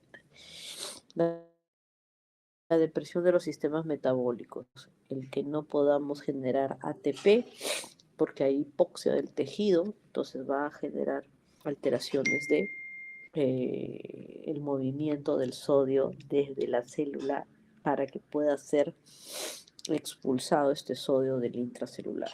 Y la falta de nutrición, por ejemplo, la glucosa, si es que no hay glucosa, se empiezan a realizar vías anaeróbicas que van a terminar generando falta de formación de ATP. Y eso con ello el acúmulo del sodio. Por ejemplo, acá tenemos un ejemplo de una alteración de no de hiponatremia, sino, por ejemplo, de depresión de los sistemas metabólicos. La depresión de los sistemas metabólicos, como por ejemplo ocurre en el edema cerebral. Un paciente que tiene un infarto cerebral no va a poder utilizar sus bombas de sodio, potasio, TPasa y el sodio no va a poder salir de la célula. Se va a quedar dentro, va a aumentar la osmolaridad y eso va a generar ingreso de agua y edema de los astrocitos y de las neuronas. Este es un ejemplo de edema intracelular causado por la ósmosis del agua hacia el intracelular, por ejemplo, en un esquema cerebral que es determinado por la depresión de sistemas metabólicos de ese tejido. También puede ser que haya edema intracelular en los tejidos inflamados cuando hay mayor permeabilidad de las membranas celulares, lo que permite que el sodio y otros iones difundan hacia el interior de la célula. El edema extracelular. El edema extracelular se va a deber a dos causas, principalmente la fuga de volver el líquido a la sangre. La fuga de los capilares es la principal causa de edema extracelular de lejos, en tanto que la de los vasos linfáticos lo vamos a ver en casos sumamente especiales. Recordemos que la filtración está comandada por el coeficiente de filtración, por la fuerza neta que está comandada por la presión hidrostática y coleidosmótica, tanto del vaso como del intersticio. Si aumento la presión hidrostática en el capilar, puedo generar aumento del líquido extracelular. Si disminuyo la presión coleidosmótica del plasma, voy a generar más salida hacia el espacio intersticial. Hay algunos mecanismos de seguridad para evitar el edema, como por ejemplo que el intersticio es poco distensible, que el flujo linfático puede aumentar muchas veces y que podemos generar reducción de la concentración de proteínas en el líquido intersticial para no jalar tanto líquido hacia el intersticio. Uno de el intersticio. Este intersticio que hemos dicho que maneja una por debajo, es menor que la presión atmosférica, que dijimos que vale 0, estaba de menos 3 milímetros de mercurio. Y eso genera que esta presión del líquido sea negativo y eso genera un líquido poco distensible dentro del tejido, ¿no? Entonces ahí vemos la distensibilidad, ¿no?, en este tejido. Mientras que la presión del líquido del intersticio es negativa, pequeños cambios en el volumen se acompañan de cambios grandes. Cuando la presión es negativa, la distensibilidad es baja, es baja. Entonces, mecanismos de seguridad debido a la baja distensibilidad. Entonces, mientras más baja la distensibilidad es más rico. Entonces, mientras más negativo, menos distensible, es más bajo. Ese es un mecanismo.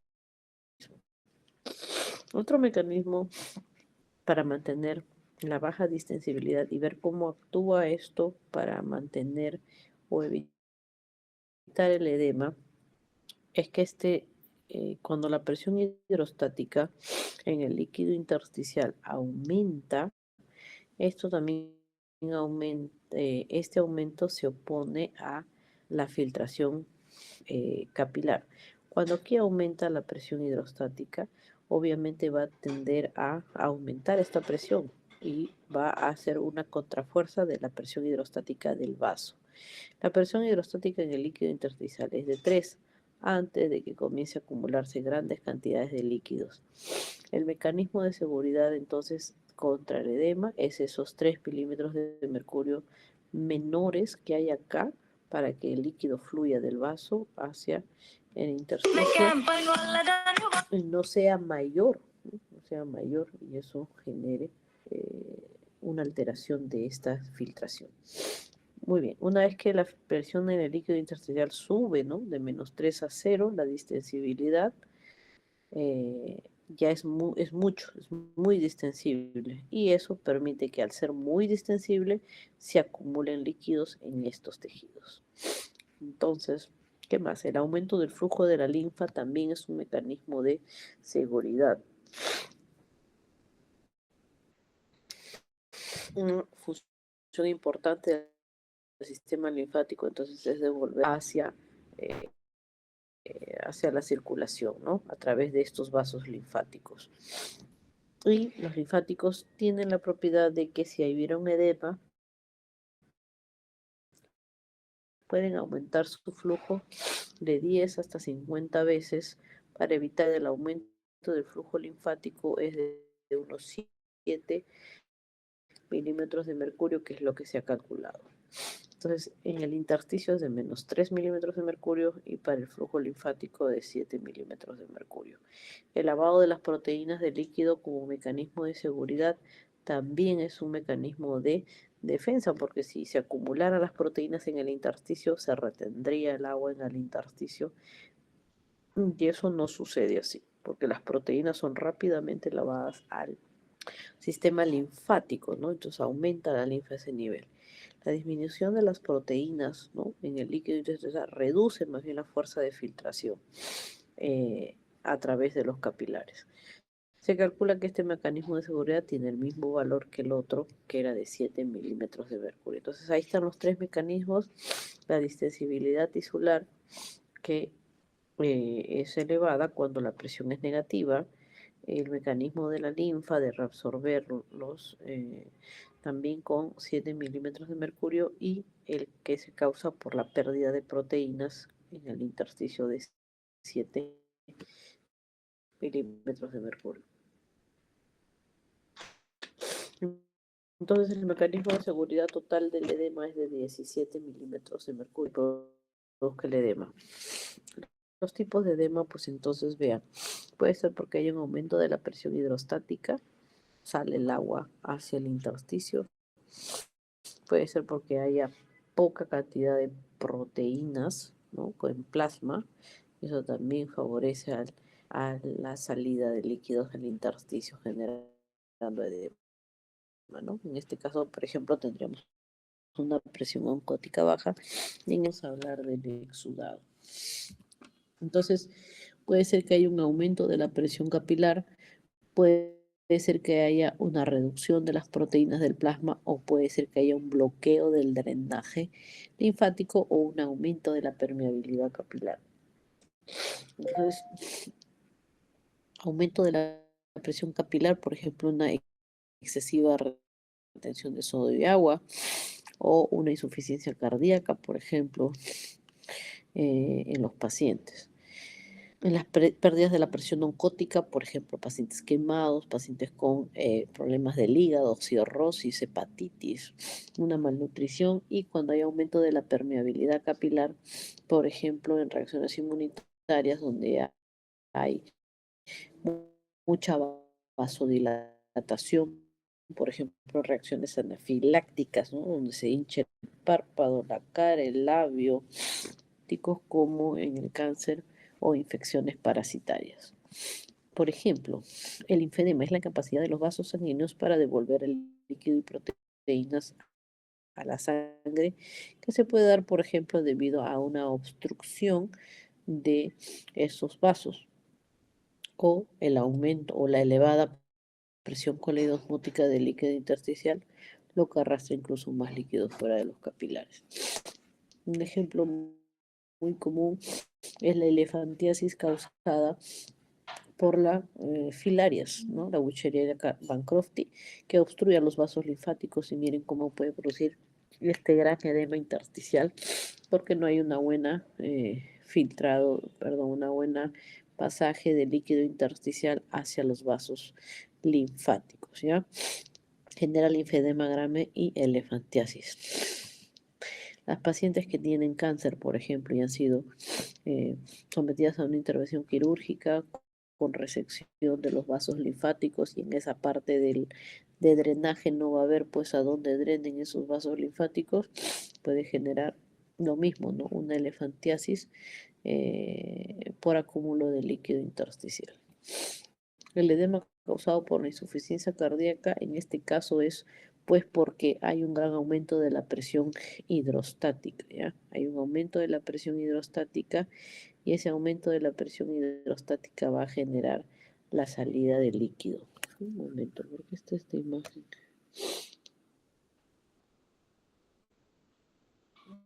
Así está bien. Entonces va a haber una gran salida de este líquido al intersticio, ¿ya? El músculo izquierdo no va a bombear la sangre de manera adecuada, el agua va a estancarse, va a aumentar la presión hidrostática en estos vasos y genera edema intersticial. También puede estimularse la secreción de renina, angiotensina, aldosterona y aumentar aún más la retención de líquidos en estos pacientes, generando un edema generalizado. Y si ya hay fallo del corazón derecho, también afectará al retorno venoso de los vasos, generando también edema, pero de las zonas venosas. También hay en los pacientes con insuficiencia cardíaca, entonces van a dar edemas pulmonares, ¿no? En el intersticio pulmonar, lo cual llamamos un edema en alas de mariposa, y que se ven en las radiografías de tórax de esta forma, ¿no? Es una radiografía normal y vean todo el trasudado que hay aquí en el intersticio. Eso se llama edema pulmonar, edema pulmonar. Edema causado por menor excreción renal, entonces pacientes con insuficiencias, pacientes con enfermedades como hipertensión, vamos a tener que hay retención de sodio y agua, no se excreta, y eso genera un acúmulo del volumen de líquido extracelular, un acúmulo del volumen plasmático, y eso puede generar edemas de miembros periféricos.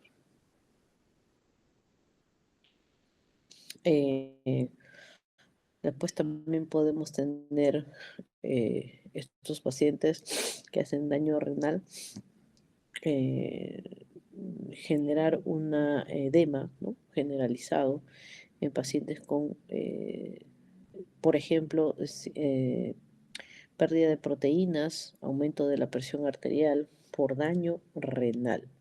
Entonces hacen este edema, pues no, por ejemplo, esto es un paciente que probablemente tenga un síndrome nefrítico que se genera por una infección, y esto les genera hipertensión, poco filtrado glomerular y retención de líquidos que generan los edemas por aumento de la presión hidrostática. Las glomerulonefritis, entonces, como la que acabamos de ver en estos niños, generan lesiones en el riñón, baja filtración de sodio y agua que se acumula en el contexto de daños hepáticos como cirrosis hepática o como pérdida de proteínas por la orina. En el síndrome nefrótico, estos pacientes van a perder eh, proteínas por la orina. Entonces, tanto el cirrótico, que no produce proteínas, como el nefrótico, que sí produce su hígado, pero los pierde por la orina, van a terminar generando edema. En ambos casos va a haber una activación del sistema renina, angiotensina, aldosterona para tratar de retener más agua y sodio, porque el agua se extravasa al espacio extracelular porque no hay presión oncótica. Entonces se activa renina, angiotensina, aldosterona, que reabsorbe más sodio y más agua y empeora aún más la condición del paciente. Además de esto, en los pacientes que son cirróticos, o sea, tiene poca proteína sus vasos, y además se suma a ello que la porta no puede drenar hacia los vasos superiores. Y hay un aumento de la presión hidrostática con una disminución de la presión oncótica, lo cual genera una gran pérdida de líquido en el peritoneo de estos pacientes, llegando a acumular muchos litros de líquido de filtración en este espacio, en esta cavidad, que es la cavidad peritoneal. Los espacios virtuales son la cavidad pleural, la pericárdica, el peritoneo, los líquidos sinoviales. En estos espacios virtuales el líquido se intercambia entre los capilares y los espacios virtuales. Entonces hay un flujo constante, no ofrecen ninguna resistencia al paso del líquido hacia estas cavidades. Estos capilares adyacentes al espacio virtual difunden no solamente el líquido virtual, estos vasos. Los vasos linfáticos drenan las proteínas de los espacios virtuales. Las proteínas se retiran, ¿no? Así como lo hacen de los tejidos, también lo hacen de estas cavidades. Pero cuando no hay un buen drenaje linfático o cuando hay alguna causa de obstrucción de drenaje de este líquido de estas cavidades, pues se va a llamar derrame. La presión normal en estos espacios virtuales como la cavidad pleural, articular o pericárdica rondan en presiones negativas dentro de ellas, ¿no? Incluso más que en el intersticio, ¿no? Por ejemplo, en la cavidad pleural hasta -8, en las articulares -5, en las pericárdicas -6. Y estos pacientes que hacen acúmulo de líquido por la patología que fuera, van a generar una enfermedad llamada derrame. Entonces, el derrame es el agua, no se llama edema de pleura, por ejemplo, no se llama edema pericárdico, se llama derrame pleural, derrame pericárdico, que implica el acúmulo de agua en las cavidades ya mencionadas, donde se pueden acumular hasta 20 litros, como por ejemplo en la cavidad peritoneal en el líquido cítico. Acá vemos un derrame pulmonar, gran cantidad de líquido que oblitera, pues, ¿no? Casi las 2/3 partes de la visión de este pulmón del lado derecho. Y otros como por ejemplo las cavidades pericárdicas, que se van a dar en edemas generalizados como la nasarca, cuando hay pérdida de proteínas, cuando hay obstrucciones, cuando hay infecciones, etc. Muy bien, eso sería todo. Eso sería todo para esta clase, estimados alumnos. Ya nos vemos la siguiente semana presencialmente. Cuídense Doctora, mucho, un abrazo para disculpe, yo entré todos. después de que pasó lista. No sé si podría considerarme, por favor. No, voy a considerar hasta la alumna Basilio, que fue la que me escribió, porque después de eso yo ya he empezado mi clase. Han sido 15 minutos de tolerancia, ¿ya? Para todos los que me han escrito después de esa hora. No tengo más que decir. Tengan muy buenas tardes y nos estamos viendo presencialmente en la Gracias, siguiente clase. doctora. Hasta Hasta luego. luego. Hasta luego.